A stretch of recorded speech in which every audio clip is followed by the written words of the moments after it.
ಬಣ್ಣದವನು ಚಂದ್ರನ ಹೊಳಪಿವನು ನೇಗಿಲ ಕುಲದವನು ಗೌಡರ ಮನೆಯವನು ಬರಗಾಲಕ್ಕೆ ಮಳೆಯಾಗುವನು ದಣಿದ ಮನಕ್ಕೆ ನೆರಳಾಗುವನು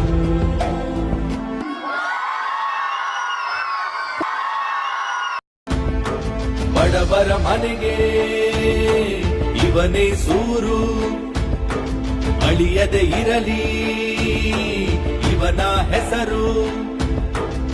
ನನ್ನ ರಾಜಕೀಯ ಗುರುಗಳು ಇವರು ಇನ್ನೊಬ್ರು ಇದ್ದಾರೆ. ನನಗೆ ಏನೇ ನನ್ನ ಶಾಲೆ ಹಾಕ್ಬೇಕು ಅಂದ್ರೆ ಇನ್ನೊಂದು ಇವರೇ ಇದ್ದಾರೆ. ನನಗೇನಂದ್ರೆ ನಮ್ಮ ಅಣ್ಣನೇ ಸಂಜಯ್ ಗೌಡ್ರಿಗೆ